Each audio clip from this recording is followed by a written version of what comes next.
Hi guys, and welcome to my review of basically the whole Geekwold range. My focus, however, will be on three models: the GK10S, the GK20, and the GK200. The other two models which are here present are the GK100 and the original GK10. I'll take you through the boxes quickly. Very simple, nothing really special on the box of the GK10S. This is $50 after all. A little carrying pouch. It brings some very basic tips, as you can see as well, and brings also these ones here. Nothing unique. The IMs themselves, in terms of the cable, it's actually not a bad cable. It's fine, and the shell is exactly the same as the original GK10, exactly the same. With regards to the GK20, nicer case, a case which already kind of goes along the lines of what we found in the GK100, and as we can see as well on the GK200. Inside it brings that case. Again, the tips that we have supplied are these tips here. The cable is a nicer cable, 4.4 termination, nicer cable, and I'm not using the stock tips, as you can see. The shell, a nice resin shell, very reminiscent of the 100, but I'll show you that in a second with a little bit more detail, and you can see. So, but overall the whole quality is substantially better, and it is after all a $100 IEM.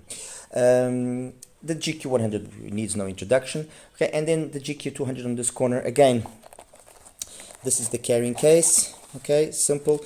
It brings again, once more those same tips that I've mentioned before. Okay, it brings these tips, and it also brings these ones here. However, I feel that none of the tips really are adequate. That's my personal opinion. I just feel that the tips are not helping to extract the best performance out of the GK200, at least, well, like I said, in my opinion. The cable, I'm not using the stock cable, as you have noticed already. I'm using this XINHS cable. The shells are very reminiscent of the shell of the GK100, just slightly thicker. Okay, well, and the reason being they've also got a lot more drivers inside it. But anyway, let's get or delve a little bit more into that whole driver count and what's the design premise that's been established here between all of them. Get my notes. The GK10, if you guys will recall, had a single dual layer PZT, one BA, and then two dynamic drivers, a 7 and an 8mm. This basically meant that the 8mm was handling the bass, the 7mm was handling the mids, the BA was doing the high frequency, and the piezo was doing the ultra high frequency. The GK10S basically copies the same formula, and in essence it's just been retuned differently with a slight improvement in the quality of the drivers. I honestly didn't see or didn't hear anything that would indicate to me that the drivers have been substantially improved or anything of the sort. The GK20, on the other hand, uses a slightly different approach. If here we have the mids being handled by a dynamic driver, over here the mids are handled by BA, which is exactly the same situation that happens with the 200. So here we have three BAs, two handling the high frequencies and one handling the mids in an almost full range configuration. Then we got then we have a dual diaphragm dynamic driver, 8mm, which has an LCP and a titanium diaphragm, which is the same dynamic driver that we already found in the 100. And that's handling the sub bass and bass, and then the bass to lower mids. And then we've got a single two-layer PZT, handling the ultra high frequencies. The GK100, I can run by it quickly. This was using two BAs for the high frequencies, three DDs, in the sense that one was an 8mm handling the mids, and then the other one was another 8mm like the 20, handling the sub bass, and then the other one handling the bass and the low mids, LCP and titanium. And then four PZTs, two-layer PZTs handling the high frequency and the extremely high frequency. Okay, and then finally the GK200 on this corner here. This is got basically the same configuration as the 20, but it's got 6 BAs, 4 on the highs, 2 on the mids, and then that same dynamic driver that we've seen used here, that dual diaphragm dynamic driver, and a single two-layer PZT. Okay. In terms of their well, prices. This was originally $50. This is now $50. This is $100. This is $200. This is $300. So I guess it's a nice, straightforward way of putting the prices. No real big confusion there. In terms of the impedance and sensitivity, the original one was 9 ohms, so about 106 dBs. This one is basically maintained at 10 ohms, 106. The GK20 is 10 ohms, 105. This is the GK100 is 17 ohms, 105, and the 200 is 16 ohms, 105. So they kind of all have more or less the same sensitivity, with the impedance kind of basically being the same thing. Just once again to recapitulate, there's, like I said, two different approaches here on how the mids are done. We either have the mids being handled by dynamic driver, which is the case of the 10S and the 100, or then the mids being handled by BA, which is the case of the 20 and the 200. However, I personally find that implementation in the case of the 100 has been very well achieved, and I stand by what I said in the review that I did for it, and I'll repeat it now. It is the best out of all of them, unquestionable. It is the best. It has its flaws, but comparing it with the rest, it is the best one. I didn't call it a mini Anoli VX for no reason. There's a reason why I called it.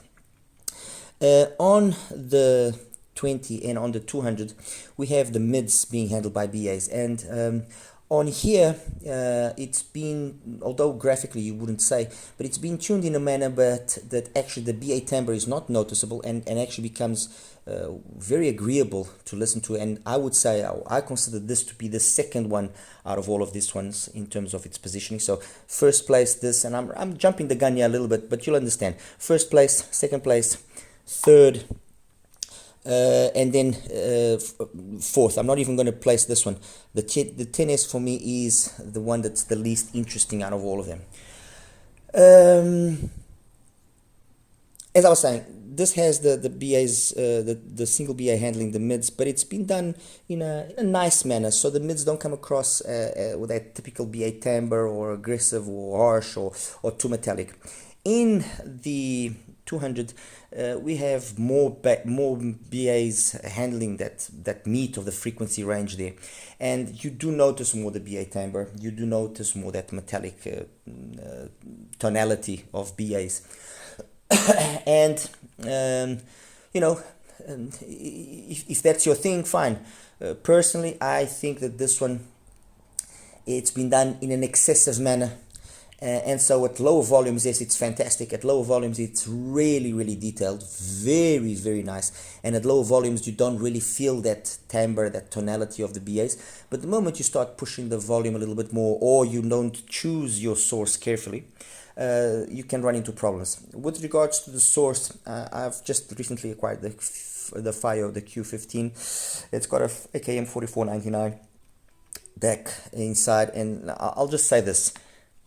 This is top of the line stuff here. Seriously, you guys know that I've always liked my NX7 with the various combinations that I do with either the Cayenne or the M15, the Q style, or the Colorfly recently, the M1P, or then the Aoun, the Yuki. And each one of those decks does affect the overall sound that I get from this Frankenstein combo, because the topping, the NX7, is a very neutral amplifier. What you feed it is what you'll get out. And I have now found something that actually surpasses this combination here that I do with these various dongles. And that's saying a lot for the Q15, because this little combination here that I do with the several dongles that I have, it is being able to surpass the performance of quite a few DAPs, quite a few high-end desktop combinations in a very easy manner. I had a Lotto Pro DAP a couple of months ago with me, and honestly, this was able to keep up with it 90% of the time. And when you consider the cost of this combination with the cost of the Lotto doesn't justify, first of all, costing 10 times more. let alone does it bring to the equation a better sound. But anyway, let's jump a little bit more into the sound, and then I'll also talk about what sources are the adequate ones. The original 10, kind of made a lot of noise when it came out because, well, it was the cheapest Tribrid, and it had a fun, engaging sound. I won't deny it. It was plagued by, excuse me, by some doubtful quality control. I've got 3 units. And one unit was a total mess. The other one didn't have bass, but I was able to resolve it, and only one unit was actually okay from factory. So it did have a lot of issues with quality control, and that's a reality. Okay. But if you did have a good unit, it actually had a nice sound. You did notice the difference between the different drivers. The bass was a little bit sluggish. It could be, it was full, but it was a little bit sluggish, and you noticed the transition from the bass into the mids and into the piezo. You could feel each one of the drivers working. So the coherence wasn't the best, but overall, I never really thought that the GK10 was a bad attempt, especially considering it was, 3 distinct driver types that were being used. And Geekwold, besides the NX7 from a nice HTK and some of the IEMs from BQIYZ, is the only brand that really delves into piezos. And the reality is this: they've become good at doing it, and so their implementation has improved from this.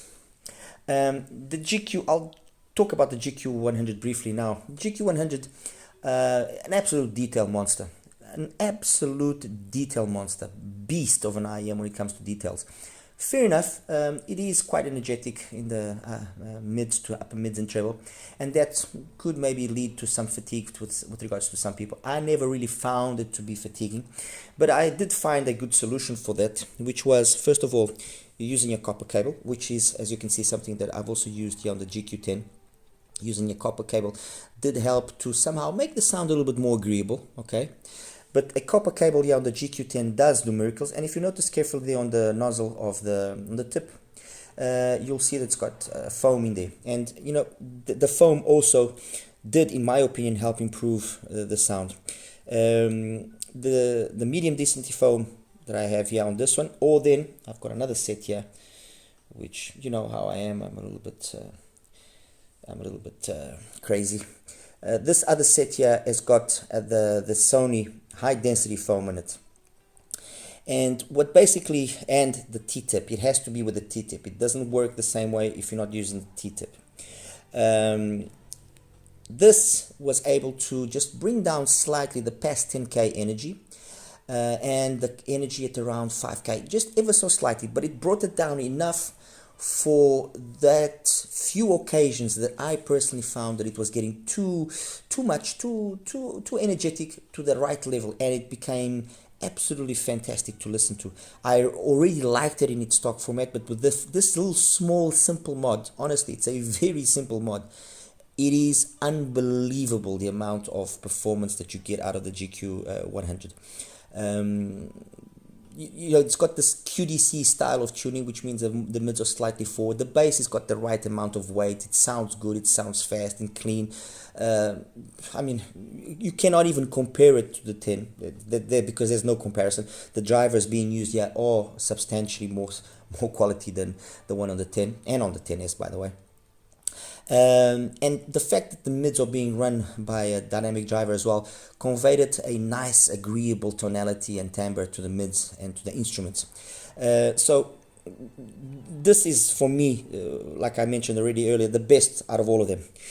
With the Sony foam, what you then get is a further reduction of the whole area from around, let's say, 1.8 2k up to about 10k. That whole area comes down a little bit more, and it becomes even better.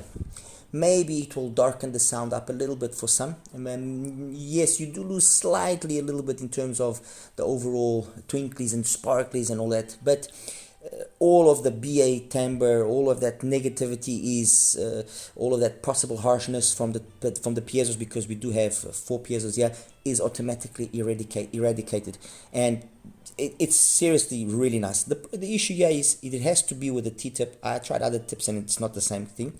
It has to be the T-tip, and it has to fit in your ear, basically. I mean, if it fits with the T-tips and with the foam, with the Sony high-density foam, you will not be disappointed. Trust me, you will not be disappointed by what you're going to listen. All right. GQ20. Graphically, you would think that it sounds, similar to the 100, but no, it doesn't.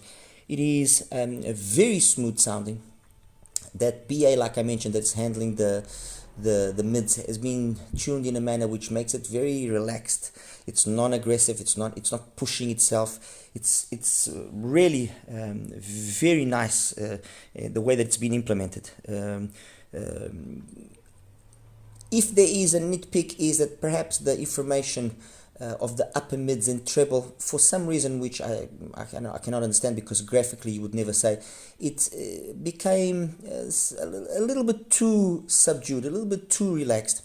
So it loses a little bit of those twinklies and sparkles that you find on the GK100. But on the other hand, it means that you don't need to do anything special to it like I had to do here if you want to really get the maximum performance out of it. And the only thing that I personally do recommend is that you do use the H570 tips. Why these tips have a good way of actually emphasizing more the upper mids and the treble.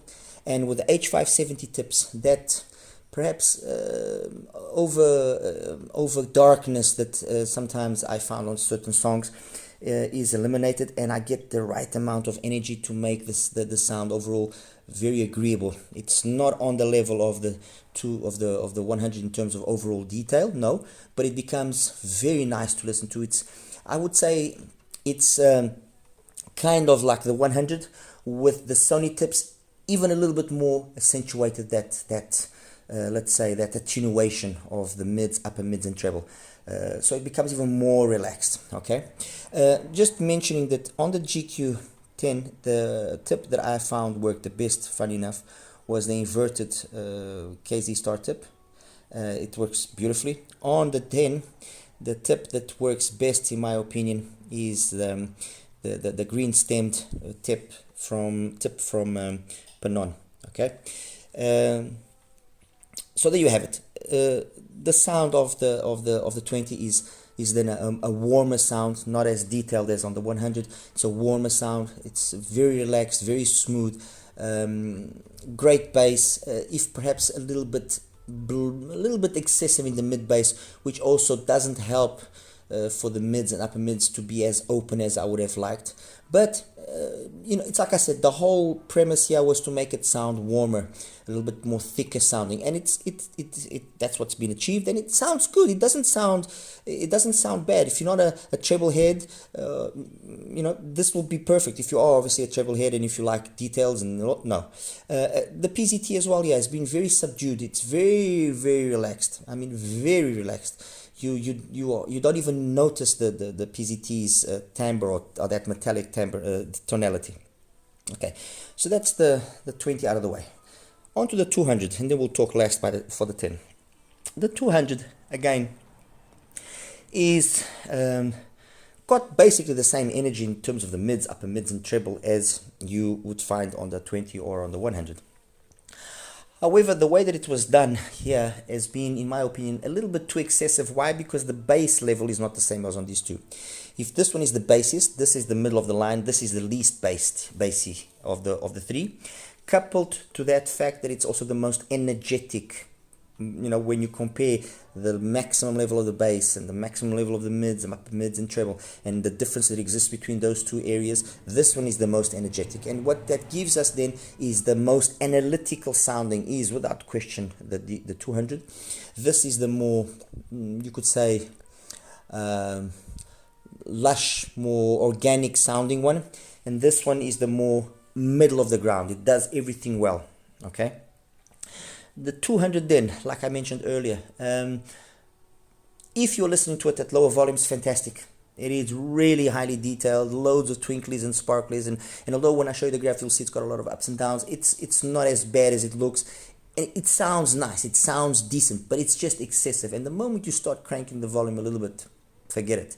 It's going to bite you. It's going to really bite you. So I would say that for this to work, first of all, the tip that I recommend and I think works the best is these lecture type of tips. Okay, these are the tips that work the best here, and a nicer, again, a copper cable if preferable, a copper and graphene, something along those lines. Okay, and a source which is warmer. If I connect the GK200, for example, with the Yuki and the NX7, it even showcases more that energy that it's got. If I connect it with the FiO, fantastic. Now, obviously, you spend $300, then you go spend another $500 almost on a DAP on a DAC amp combo. It gets expensive. So I must assume that, let's say that you do buy that, you might not have a warmer sounding source like this. The solution here is obviously the Colorfly, the M1P, and I did try it. And with the M1P, I get a good solution to that excessive maybe energy that it has if I'm using something like the Yuki. And obviously as well, the M1P does have a nice price tag associated. $70 is not too bad. But I would say that be careful if you're using something like with an ESS Saber DAC chip inside, which is going to be more analytical, more brighter sounding. It's going to showcase that more here on the 200. Use, if possible, something that has a 4493, an AKM, or then ultimately a 43198, maybe something like the one that comes on the Panon tail would actually not be a bad solution. That one actually does sound better.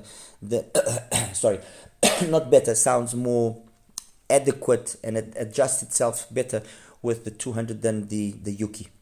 The other one that actually didn't sound too bad here was the EPZ, the TP30 with the 9038, but the way that they implemented it there, it sounds a little bit darker as compared, for example, to the S9 Pro Ultra from Hadiz, the Martha, and so that one actually also worked quite well. So the things that you have to be careful on the 200 is it's bright, it's very energetic, so use a warmer sounding source, copper cable, and the tip as well is important.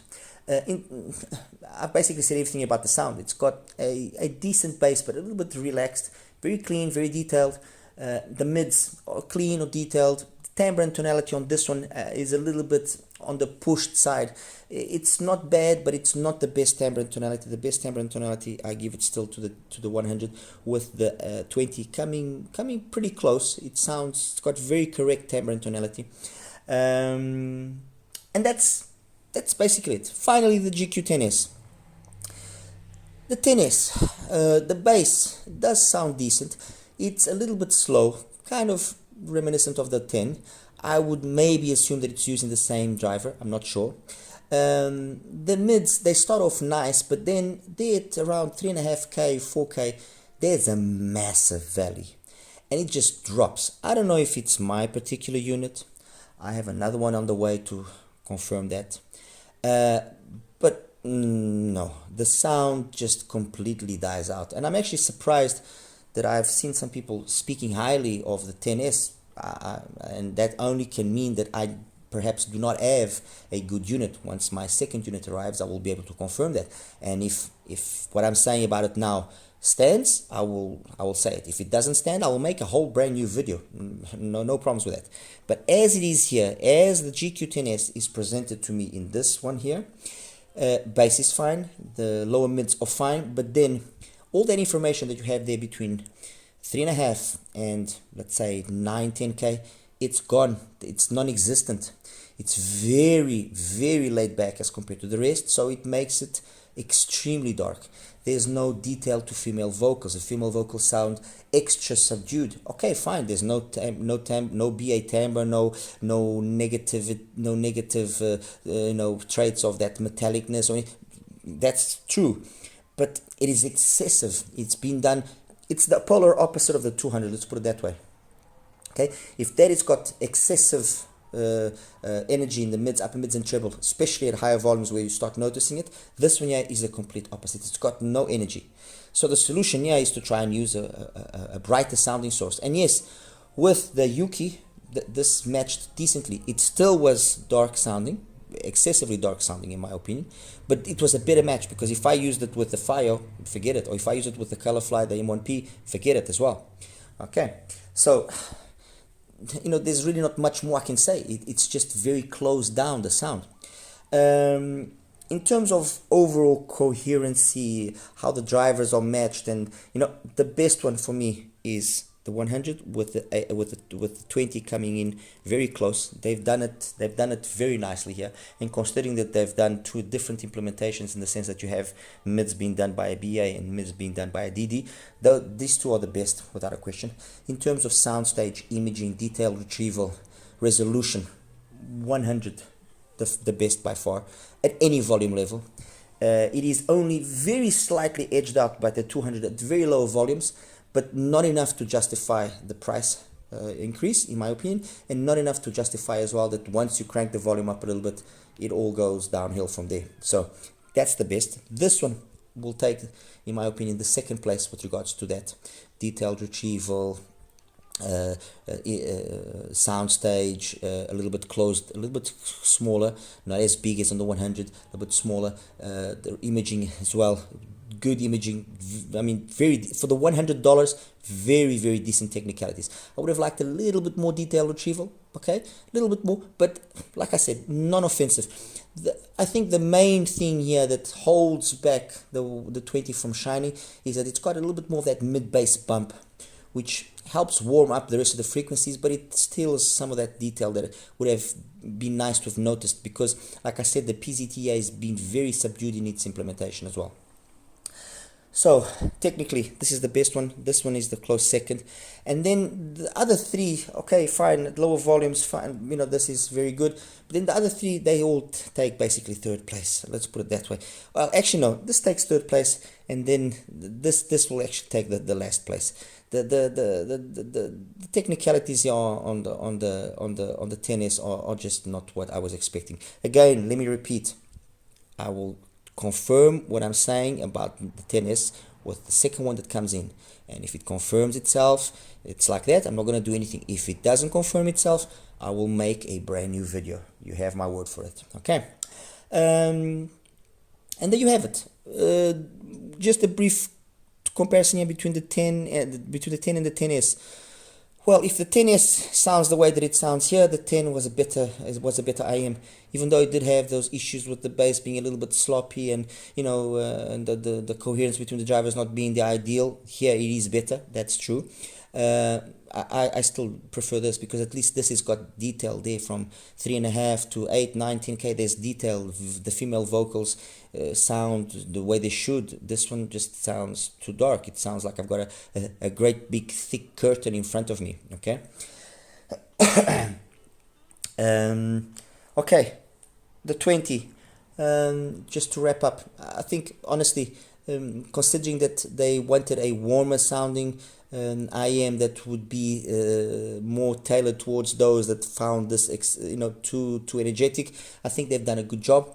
And as long as you're careful just with using the 570 tips or something similar to the 570, and perhaps again something like the Yuki to open up the sound a little bit more in the upper registers, then you'll be fine. You'll be fine, because it sounds really good. And actually, it's surprising that even though it's darker sounding, even with the Fio, it still sounded very decent. It didn't close it down as much as it does here.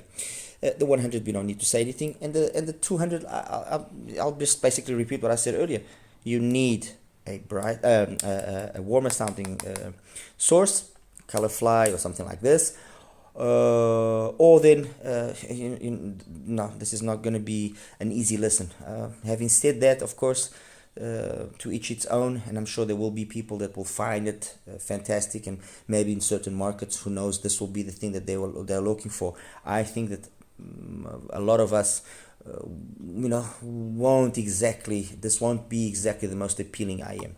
Anyway guys, I'll show you now quickly the graphs and we'll wrap it up. All right.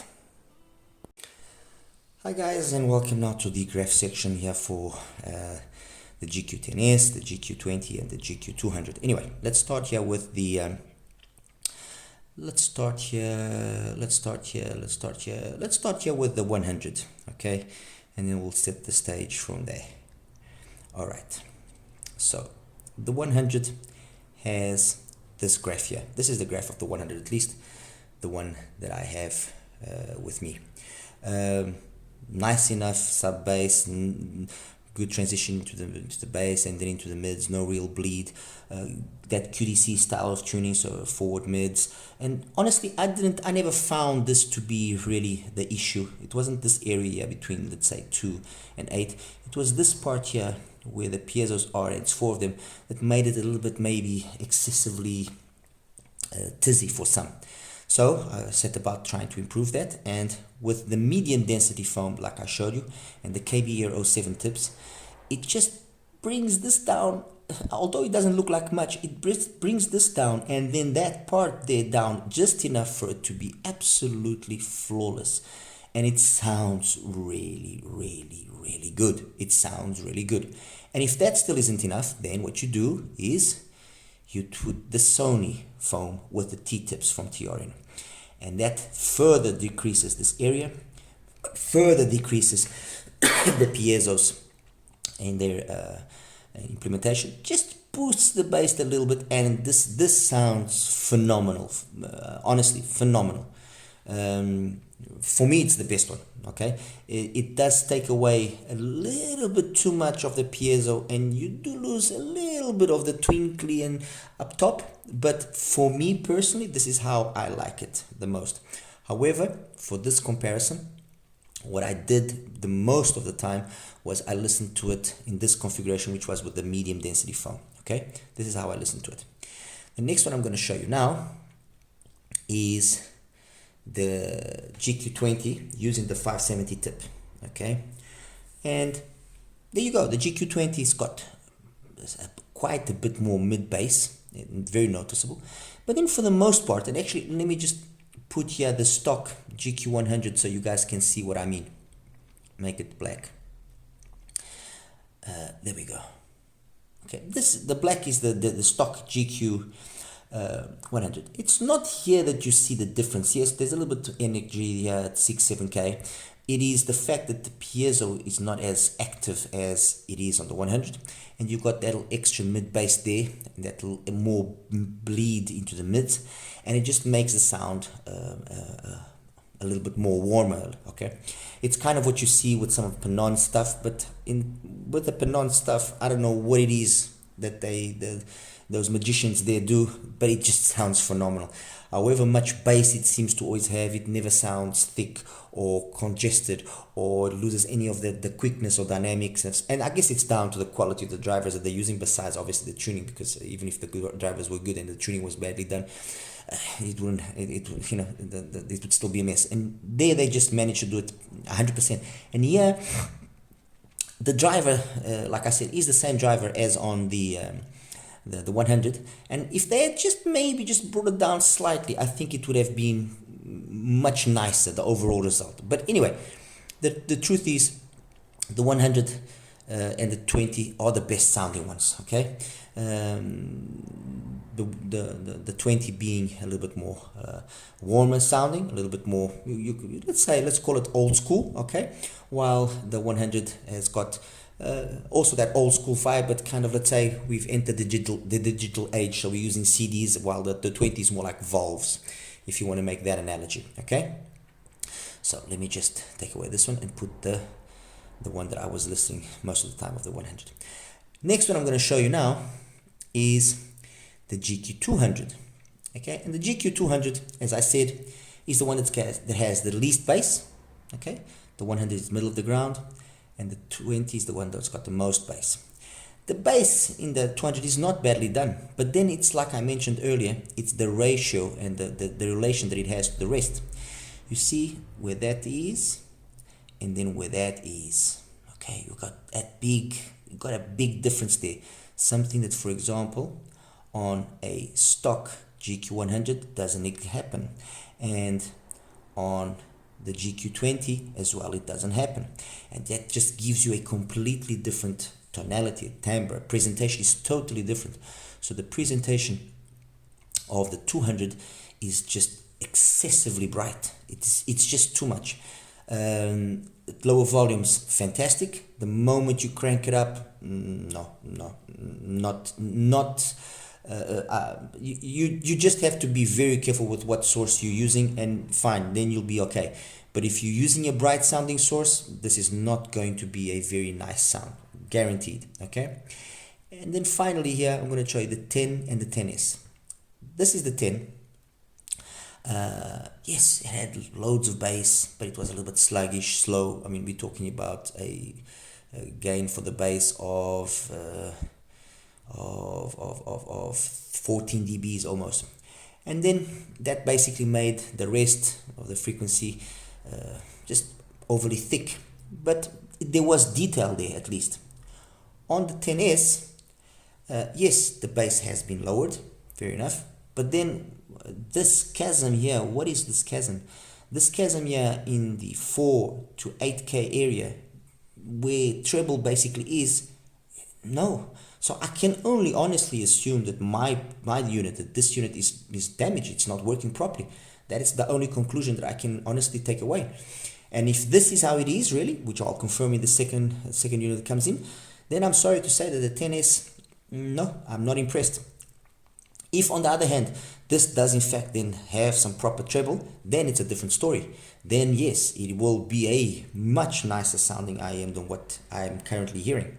Okay, so that's the 10 compared to the 10S. Let's take away the 10. Let's compare it here to the 200. Completely, I mean, it's not really the bass where you see the biggest differences. Okay, it's not. Fair enough, the bass quality is different, and the 200 does have a much better bass quality. That's unquestionable. But what happened there? You know, at least the 200 has got treble. Okay, compared to the 100, I think it speaks for itself. Okay, I really don't need to say anything. Although it seems like the bass is the same, no, it's not the same. The bass on the 100 is significantly higher quality. You know, it's a much more resolving, much quicker, much more dynamic bass. Okay, and even compared to the 20, which does have apparently this thick bass as well and everything. Again, the 20 just completely walks all over the 10S. Once again, I'm going to repeat this. I truly hope that the 10 that I have is not a good unit, that it's just a unit that is, not working properly. And needless to say, when I get a substitute unit, let's see what I have in store for you guys. All right. As it stands, for me, I really said it in the beginning, 100, even the stock 100. This is the best out of the Geekwold Tribrids, let's call them that.